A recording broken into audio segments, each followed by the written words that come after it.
Welcome, curious minds, to the deep dive. Today, we're inviting you on an incredible journey to an archipelago nation in Southeast Asia, a place where history and culture have woven this amazing tapestry of design unlike anywhere else. Get ready to explore the Philippines. It's a fascinating place, truly. Our mission today is to embark on a deep dive into the fascinating world of Philippine design.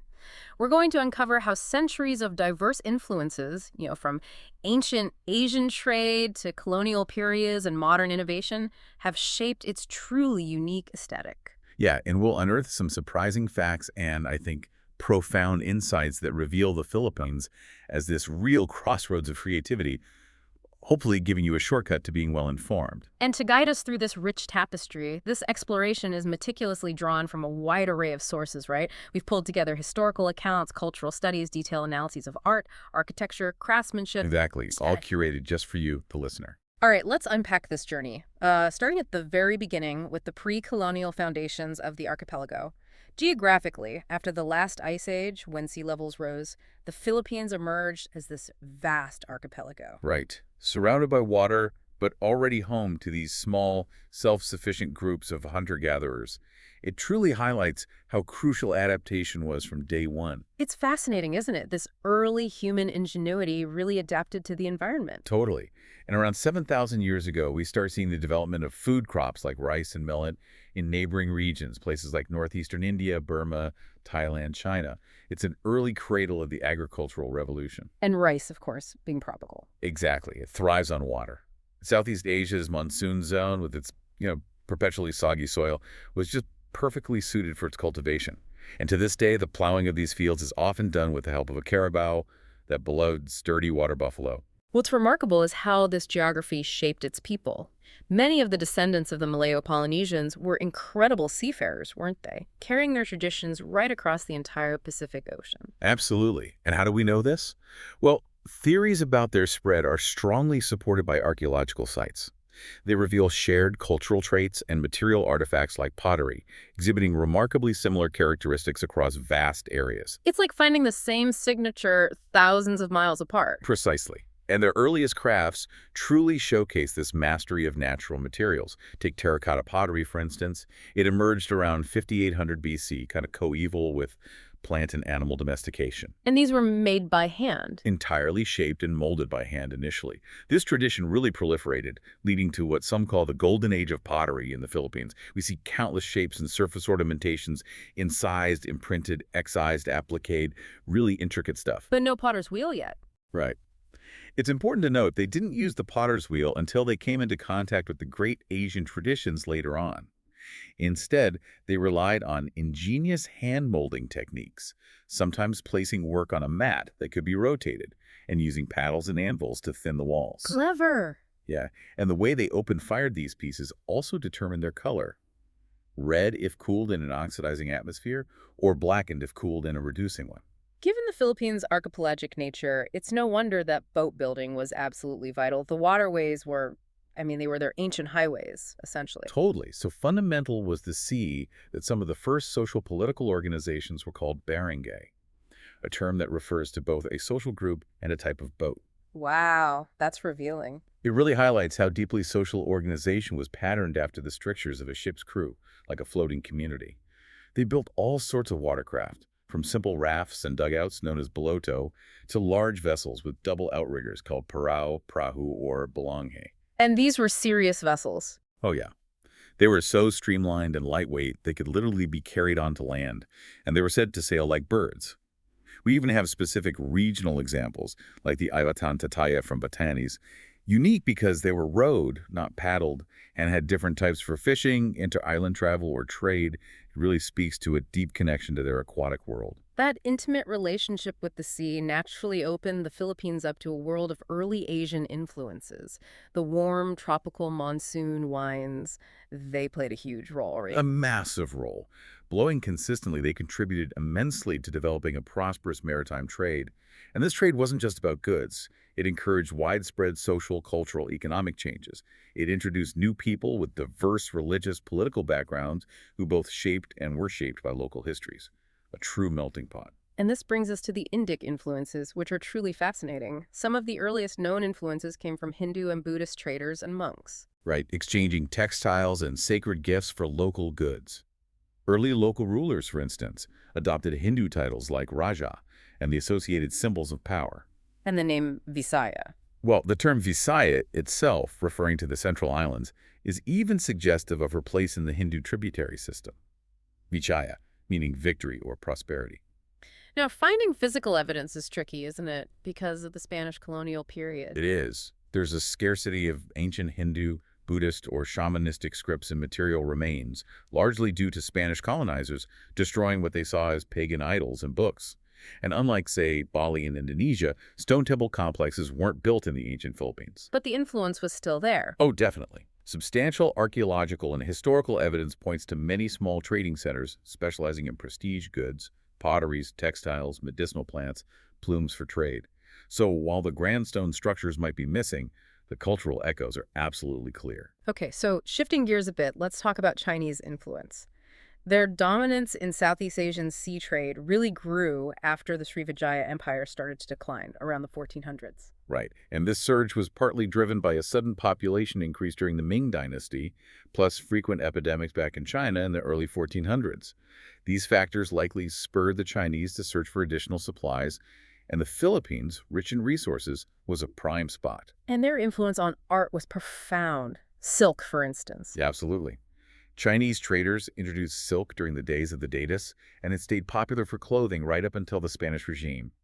Even things like mahjong tiles, often exquisitely made from ivory or bamboo, became coveted artifacts telling a story of exchange. And porcelain. There's a difference in how it was used, That's right? a really interesting point. Unlike the Chinese, who used porcelain for everyday purposes, early Filipinos tended to use it more for ritual and festivals, elevating it.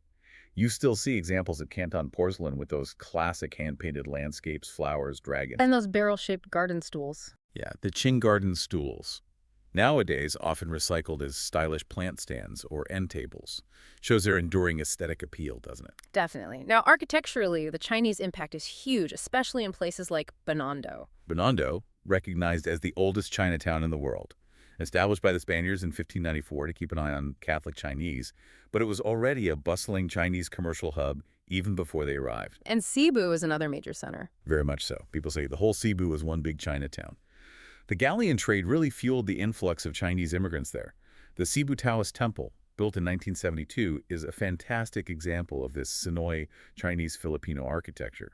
And Chinese mestizo families played a big role in shaping urban dwellings.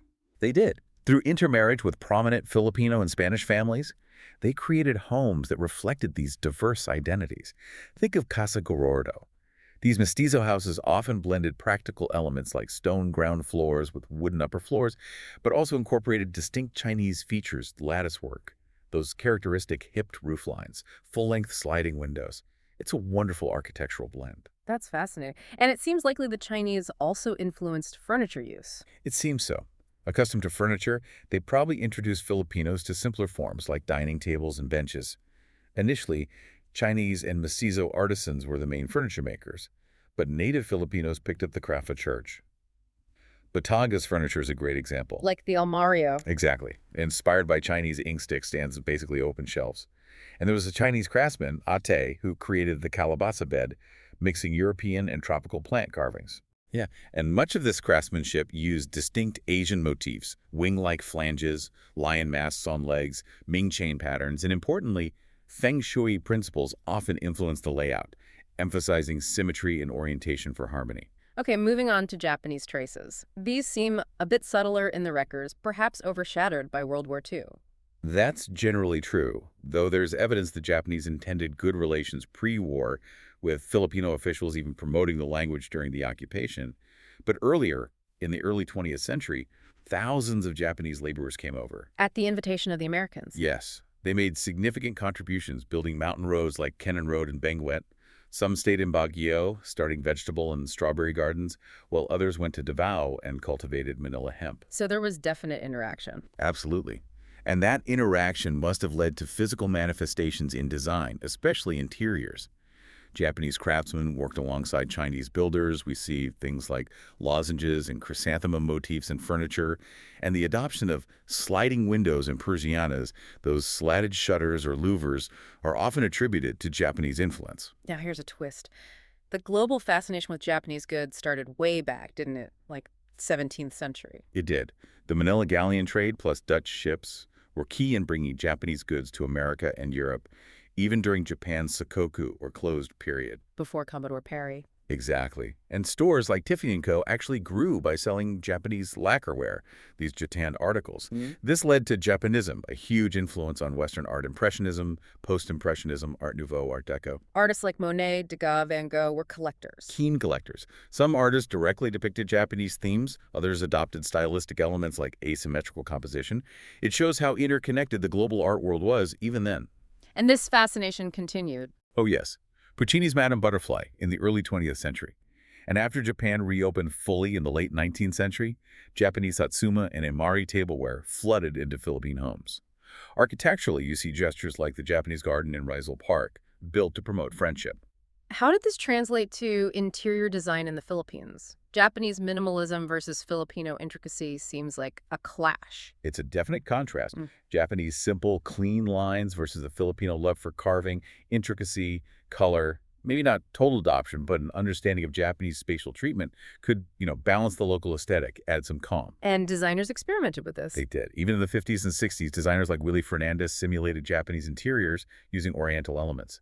And then later in the 90s came a real appreciation for wellness living, Zen, minimalism more restrained, stark spaces, a fascinating evolution. Okay, let's shift focus southward now to another powerful cultural force, Islam. How did it arrive? Islam was transmitted to Sumatra and Java, nearby islands, by Arab and Persian traders and missionaries around the 13th century, though Muslim trading posts existed even earlier. After the Prophet Muhammad's death, Islam spread rapidly, and Arabia became a major hub of commerce and culture. And Muslim traders were key intermediaries. Absolutely, between Asian merchants and European traders. So this wasn't just a religious shift in the Philippines, it brought a profound reorientation of trade, power, and ultimately a distinct design aesthetic, particularly in the South. Right, the sultanates. Sulu was one of the earliest. Yes, the Sulu Island chain, probably introduced via Chinese traders and Muslim missionaries during the Ming Dynasty, 14th century. Rulers across the water in Mindanao and elsewhere quickly saw the benefits of joining these growing Muslim trade networks. More wealth, more power. Exactly. They could gain wealth, build larger armies, acquire slaves, collect more tribute, forge new alliances. It created a completely different power dynamic compared to the North and Central Islands. And we see this influence in art and even games. Vividly. Take the board game Sungkahan. The standard version has 14 holes, but the Murano version, the Tadora, has 16 cups carved with beautiful Arabic motifs. Maranao chess sets, too, often made of horn or ivory, carved in Arabic style, sometimes decorated with silver coins. Fascinating detail. And architecturally, Muslim areas are quite distinct. Completely different cultural environment.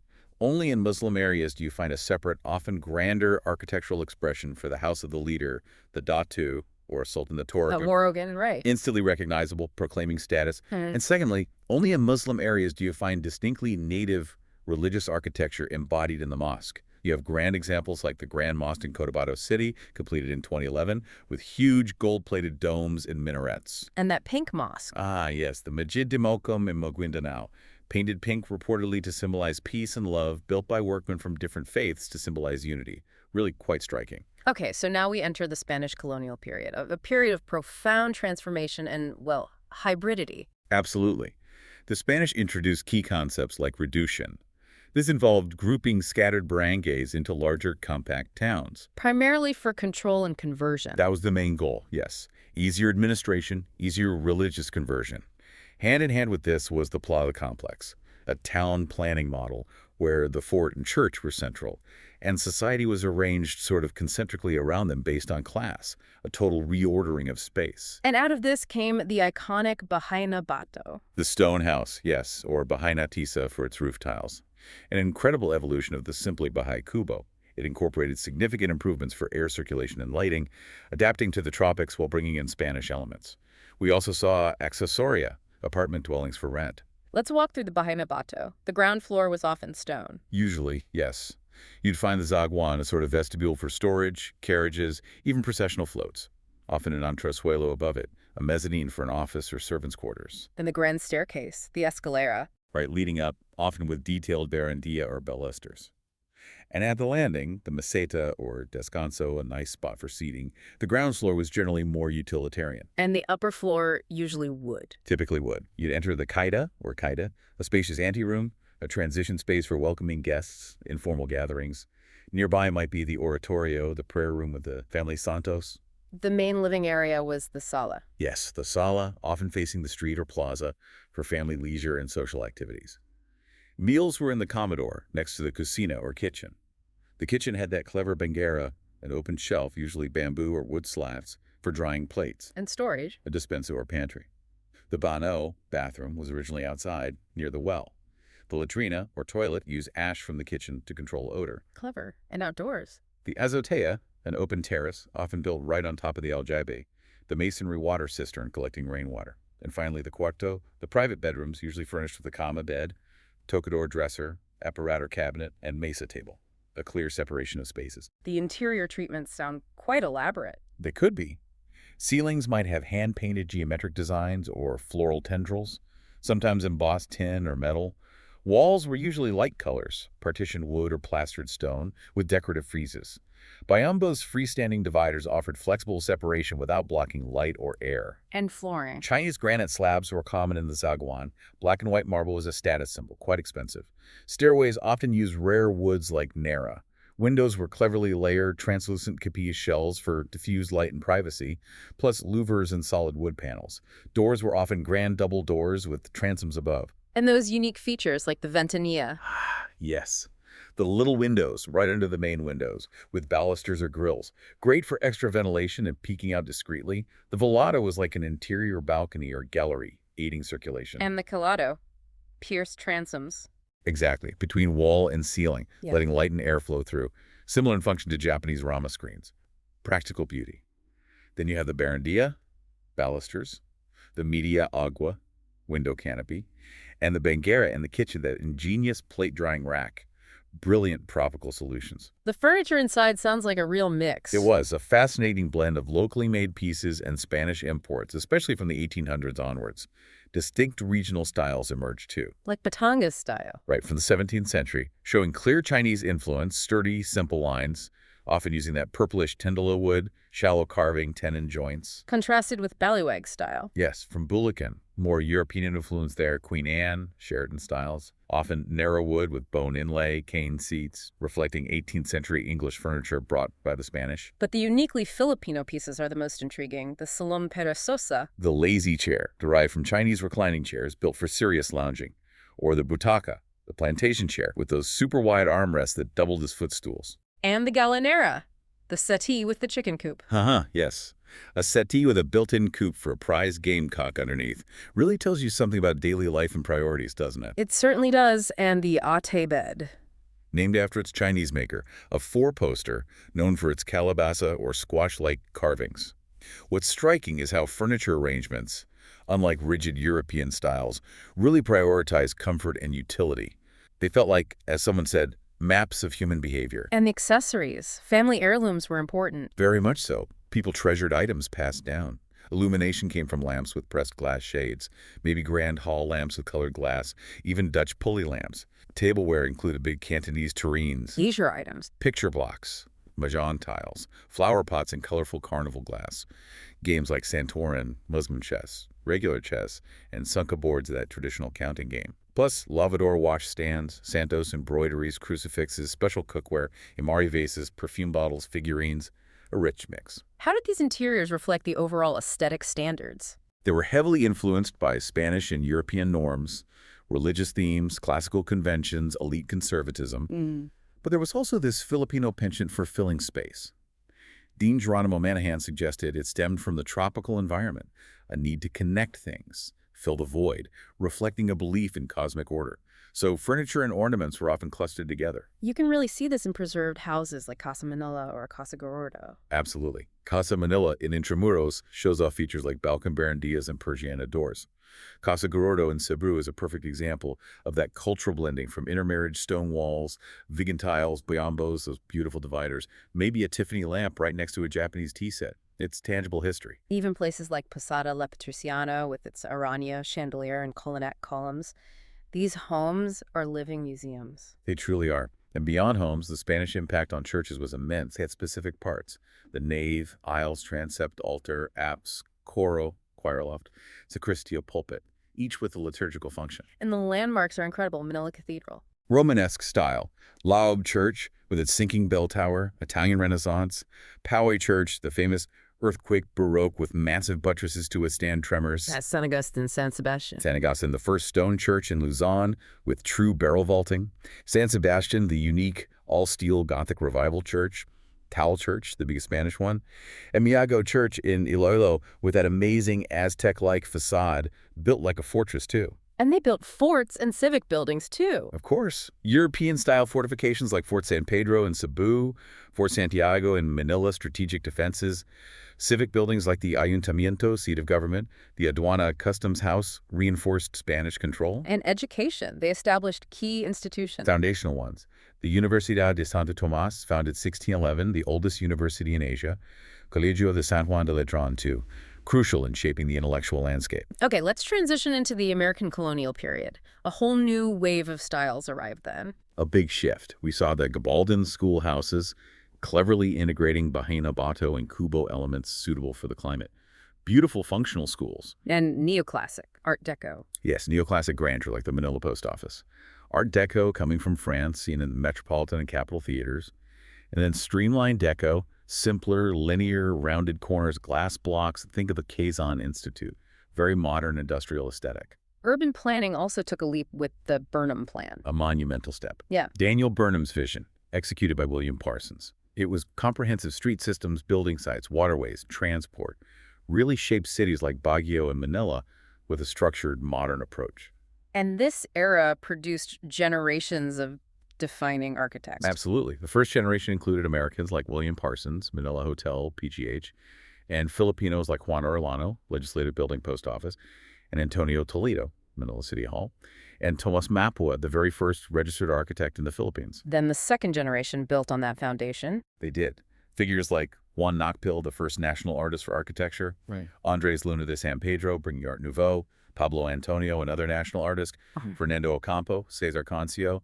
They truly brought modern Filipino architecture to the forefront. What's really interesting here is how interior design emerges as its own profession during this time. It wasn't always separate, was it? Not at all. Post-WWII, reconstruction was urgent, and interior design was basically just part of architecture.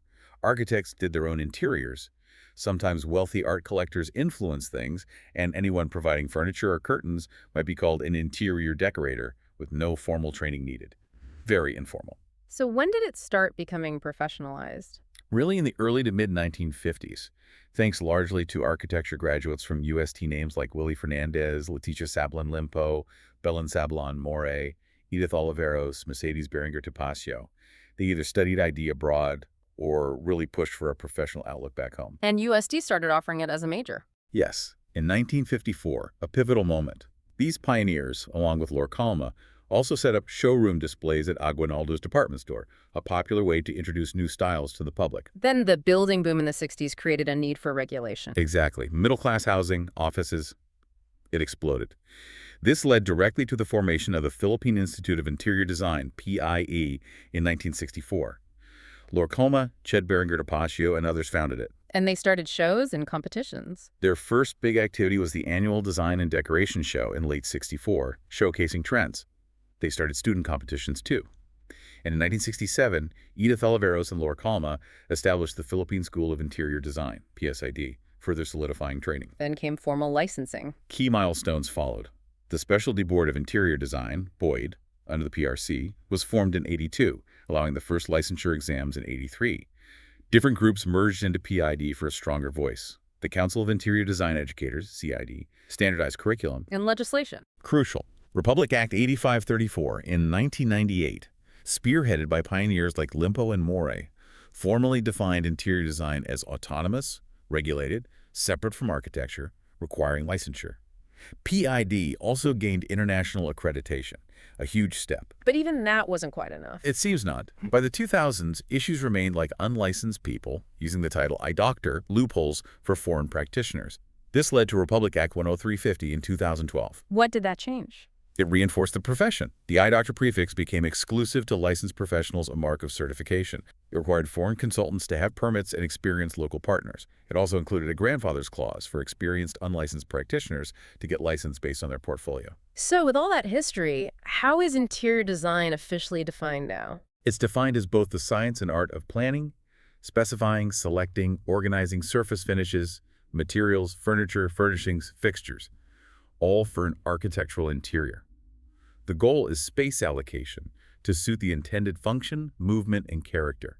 It covers everything from consultation and schematics to contract documents, construction admin, even teaching.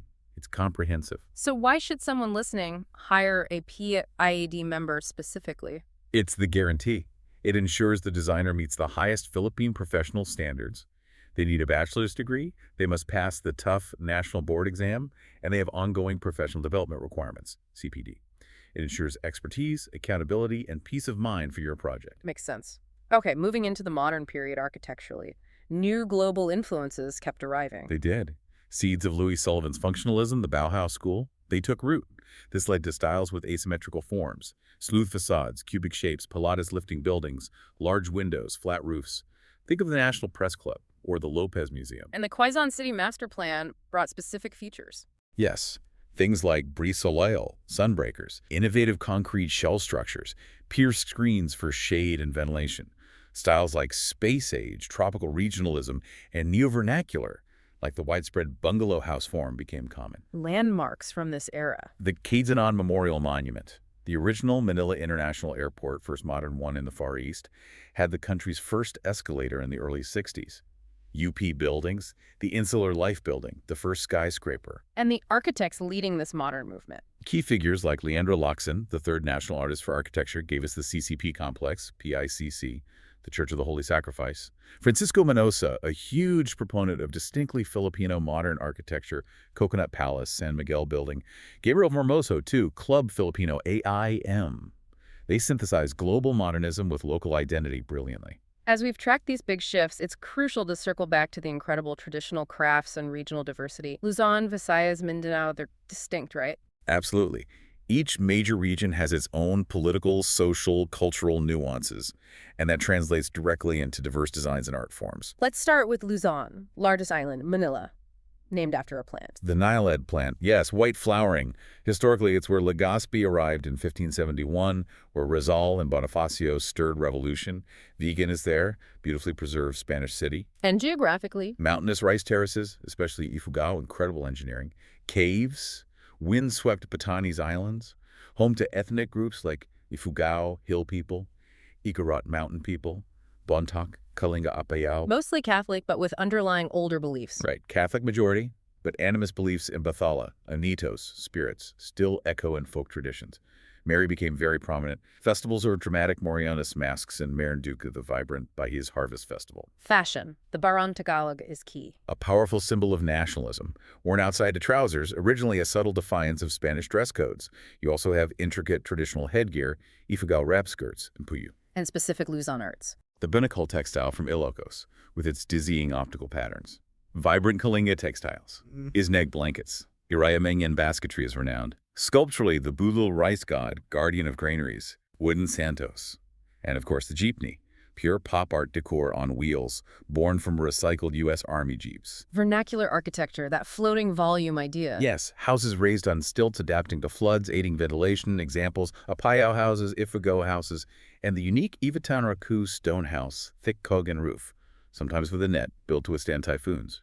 Or the Isneg Binaran, boat-shaped roof, Kalinga Binayan, octagonal. Interiors. Simple. Wooden lusongs, mortars for rice, Yeah. heirloom baskets. Ifugao houses are minimal, fireplace racks, a shelf, patty, ladder entry. Okay, moving central to the Visayas, Magellan's arrival point. Yes, Leyte in 1521. His attempt to convert Cebu and Lapu-Lapu's famous resistance to Mactan.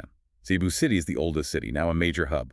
Biliarn Islands, Sikajir known for sorcery. Ethnic groups? Cebuano, Hiligaynon, Waray, the Ati indigenous people, overwhelmingly Catholic. Huge festivals like Sinulog in Cebu for the Santo Niño, Mascada in Bacolod, smiley masks. Fashion, the kimono. Yes, the kimono blouse, often worn with a patadyong wraparound skirt, originated here. Art and craft in the Visayas. Rich weaving mats from Leyte using rattan natural dyes. Aboca textiles. Manila hemp. Shell handicrafts are big. Mactan is the guitar-making capital. And tukura baskets from Bohol using bamboo and Nido fern. Architecture, wood and bamboo. Traditionally, yes, houses raised on logs. Cebuano houses are interesting posts dug into the ground and continue up to support the roof, using strong local woods like tugas or yago. Walling uses local weaves like nilog pit nipa or flattened bamboo, seklat bamboo. Interiors and superstitions. Often simple two-room dwellings, sala, kitchen. Cebuano homes distinctively feature an altar. Low tables, dulang, wicker furniture were common. And yes, beliefs heavily influenced building like stair steps not divisible by three, or glata, gold, silver, bad luck, or main doors facing east for good fortune, a real blend. Finally, south to Mindanao, Mount Apo, Maria Cristina Falls. And home to many ethnic minorities and a significant Muslim population that predates the Spanish. Islam arrived around the 13th century. Davao City is a major center, Lanao del Sur, Basilan, Sulu, Ethnic groups. Taboli, Maranao, Tausug, Yakan, among others. While the country is largely Catholic, religious freedom is guaranteed, and Islam has deep roots here. Festivals like Kadayon and Davao are non-religious harvest celebrations. Mindanao fashion sounds incredibly vibrant. It really is. Taboli women with abaca turbans and their sacred tinlac cloth made from tie-dyed abaca fibers. Striking bagobo attire with beadwork. Tausug women's bayatawi blouse. Maranao women's versatile malong tube skirt, arbiter blouse, combone turban. Politically, sultanates were dominant. Yes, with the Sultan holding religious and secular power. And Mindanao's Muslims famously resisted Spanish pressure, maintaining their unique identity. The art reflects this distinctness, the ochre motif. Key Maranao decorative forms, flowing lines, floral or animal elements, you see it everywhere, especially on the panelong. Those ornate protruding beam ends of the torogan, often carved with naga or dragon designs. And the Saramanok. That iconic mythical bird, usually with a fish. Part of Maranao flags, carvings, also winged horses, carved gong holders, instruments like the kulantang, traditional armor, ruba klong, swords, kampilan. Architecture of the Torogan again, signifying status. Exactly. The house of the Datu or Sultan. Very distinct. Other house types too, Bajau, Tausug, Yakan. Mosques range from small rural angle to larger masjid with domes and minarets. Mindanao interiors. Muslim chests, often ornate with shell inlay, held valuables. Older ones tend to have finer decoration. Biddle nut boxes, weapons, heirloom jars were common accessories. Tausug houses, often one room, specific sleeping area, bilik, porch, kitchen, no ceiling, maybe a cloth above the sleeping area. Maranao houses, plank flooring, specific walling materials, a carved center beam, tinay wale, sometimes appliqued cloths instead of ceilings. Even beds in the Torogan had intricate ochre motifs. Amazing details. Okay, let's take a final sweep through Philippine art history across these eras, seeing how these influences played out visually, pre-colonial art. Fundamental ceramics, the Manungal jar is iconic, depicting souls sailing to the afterlife. Utilitarian pots like Bernay, Palaeoc, weaving with central benigmats, malong, tenalak, ikat, basketry. Metalwork like Linglingo jewelry, Gadura vessels. Sculpture like the Bulu, the Saramanok. Then the Spanish colonial period, art as a tool for faith. Primarily, painting like Dan's Langet, Lupa at Impierno, Damon Domingo's Tipos del País watercolors, and he started the first formal art school. Lozano's unique Letras y Figuras. Internationally, Luna's Spoliarium won gold in Madrid, Hidalgo's work won silver. Sculpture, retablos and santos. Exactly. Retablos, those elaborate altarpieces, reliefs depicting the Stations of the Cross, and countless santos or religious images. Juan de los Santos is the earliest known sculptor. Graphic art started with La Doctrina Cristiana, the first printed book, and religious prints, estampas. The American colonial period brought new patrons. And new influences. Painting saw Fabian de la Rosa's realism, and Fernando Amorsolo, famous for capturing that golden Philippine sunlight and idealized rural scenes, Talagang Bukid. Sculpture, Tolentino. Guillermo Tolentino, the father of Philippine sculpture, gave us iconic national symbols like UP's Oblation and the Bonifacio Monument. Then the modern period, artists questioning the old ways. Big time. Yeah. Early seeds with Zaragoza's pointillism. Then the triumvirate. Victorio Ides, the father of Philippine modern art, depicting laborers, the builders. Gallo Ocampo Filipinizing icons, Brown Madonna. Carlos Botong, Francisco, the muralist, famous for fluid lines, brilliant color, history of Manila. And the 13 moderns? Reacting against academic styles, included figures like Vicente Manansala, Cubism, Jeepneys, Madonna of the Slums, Hernando R. Ocampo, abstract non-representational Genesis, Cesar Legaspi, neo-realist, depicting the masses, gadgets, Anita Magsaysay Ho, distinctive peasant women figures, mending the nets, Sculpture Abueva. Napoleon Abueva, father of Philippine modern sculpture. Highly stylized abstract works like Mother and Child, Kaganapan really pushed boundaries. And finally, the Filipino contemporary period, building on this legacy. Absolutely. Artists like Abdulmari Imao popularizing Muslim motifs, ukil, Saramanok, in national art. Roberto Chabé pioneering conceptual art. Eduardo Castrillo's monumental bronze sculptures. Benedicto Cabrera Ben-Cab, national artist known for his neo-figurative Ceibal series. Ramon Orlino working with sculptural glass. Filipino art, like its design, just keeps evolving, absorbing, innovating. What a journey. As we reach the end of this deep dive, it's just so clear how the Philippines, sitting at this global crossroads, has been this incredibly dynamic crucible. It really has. Each layer of influence, indigenous, Asian traders, Spanish, American, Islamic, hasn't just been added on top. It's been creatively absorbed, adapted, transformed. The result is this unique, vibrant design identity that is just so distinctly Filipino. It really speaks to an incredible ability to adopt, adapt, and create something new. Indeed. And hopefully, understanding these intricate connections gives you, our listener, a richer appreciation for the spaces you might inhabit, the objects you see, and the deep stories they carry. You now have the knowledge to see the Philippines through this truly informed lens. So as you reflect on all this, here's a final thought to ponder. If design, whether it's in a simple piece of pottery, a grand cathedral, or a sleek modern building, is really a profound material manifestation of a people's collective values, their history, their ongoing creativity in response to everything around them. What new global threads are being woven into the contemporary fabric of Philippine aesthetics today? And how might future generations deep dive into the complex influences of our present day?